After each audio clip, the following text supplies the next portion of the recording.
You know, most kids' artwork ends up on the refrigerator at best, but our next guest sells his paintings for a lot of money. He is a world-famous painter at only 12 years old. Please welcome Andres Valencia.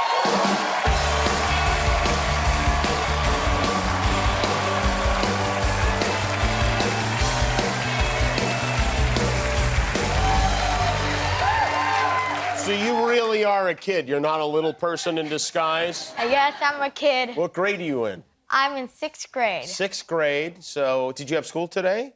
Well, I was sick. You got the old talk show flu, huh? Yeah. You need me to write a note? You know, I am a doctor. I could write you a note for your school. Would that would be helpful? Yeah. Well, first of all, your paintings are just fantastic. I mean, it is, do you ever wonder why you're so talented and how this happened? No, not really. You don't? It just came to you. How old were you when you started painting? I started painting when I was 5 or 6 years old. Okay, so, and did you start with, like, finger painting and with your hands, or? No, I started with crayons and markers. Crayons and markers. And then you graduated to painting on canvas? Painting on canvas with pastels and paint. With pastels and paint. Now, this is, now, what do you call this, this painting, this giant one? The mariachi. The mariachi. The mariachi is, I mean, is this called cubism? Is that correct? Cubism, yeah. Cubism, yes. You paint this not from a photograph, right? Just from your own imagination? From my imagination. And have you seen mariachis before? Not live, but I've seen them on YouTube and everywhere. Okay, so you think about what you saw on YouTube, and then you paint this. It's very tall. Did you use a ladder or a long paintbrush, or how do you do that? I used the ladder, not a long paintbrush. Uh-huh. And can I ask you, I just want to ask you a couple of questions about it. So you paint this, and it's really cool, and you think, okay, this came out. I assume you're proud of it. How old were you when you painted this? 9 years old. 9 years old when you painted this thing. And then you decide, you know what will make it perfect? If I splattered some colors on the side there. Yep. That was a conscious decision. Yeah. Were you worried you would have ruined the whole thing if you did that? I was worried that I was going to hit the face of it. You're worried you're going to hit the face. You don't want to hit the face. No, you don't want to hit the face. Yeah. Do you ever not know when to stop when you're painting? Sometimes I'll just feel like it's done. It's done. And when you feel like it's done, that's when it's done. That's when it's done. Who is this lady? I assume this is a lady. Yeah.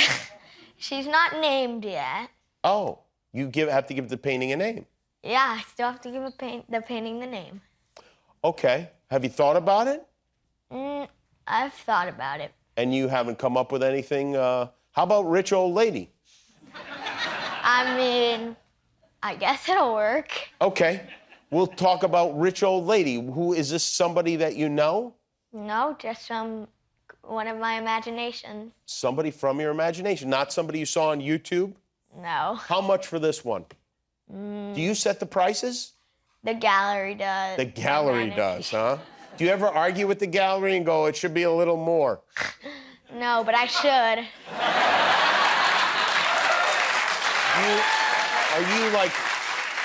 Do you pay attention to how much your paintings sell for? Do your parents tell you this stuff? Yeah. How much is the most that one of your paintings has sold for? $200,000. $200,000. And does that register with you? Does that just boggle your mind? Not really. Have you ever had a job besides painting? Well, my dad paid me to do the dishes once. How much did you get for that? $15. $15 to do the dishes. What did you do to the dishes? Well, $15 is, by the way, that might be in the long run a better path than painting. $15 a pop.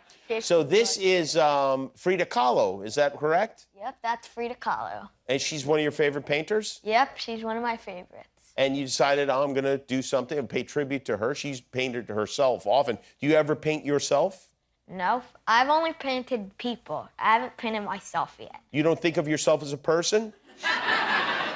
I do think of myself as a person. What do the kids at school think about your paintings? They think it's really cool. They do. Do they, like, is it humiliating for them when they're drawing their stupid stuff that they draw?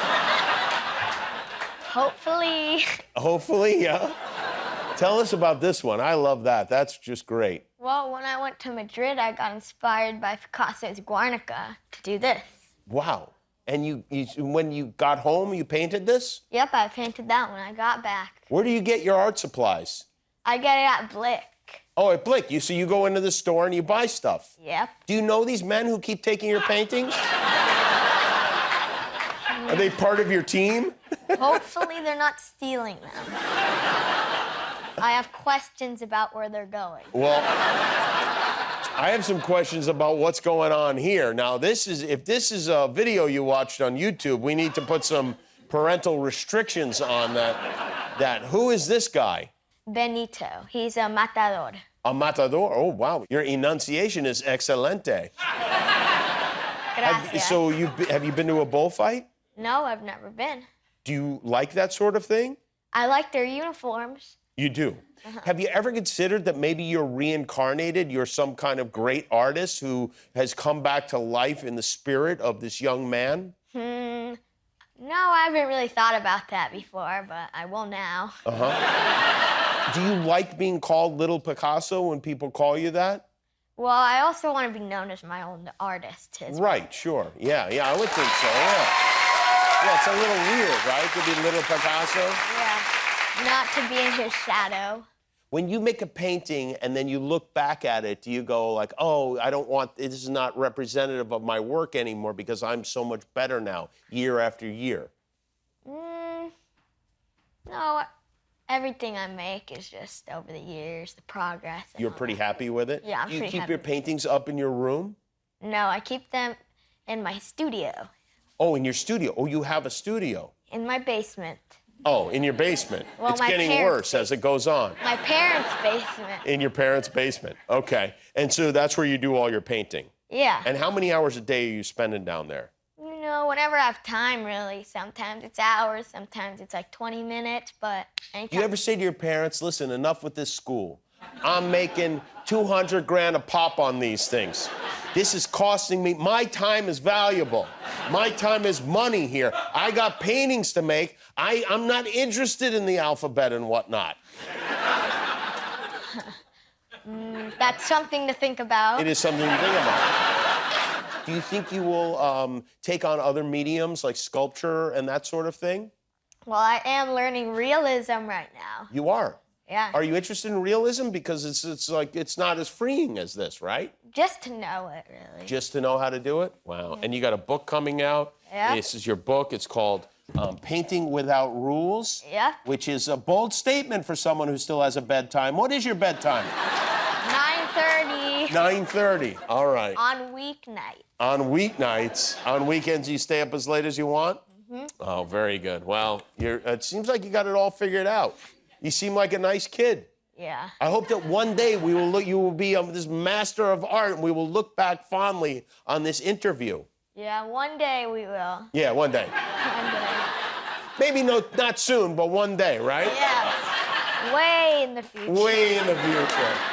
Andres Valencia, his book, Painting Without Rules, is available for pre-order now. Thank you, Andres. We'll be back with St. Vincent.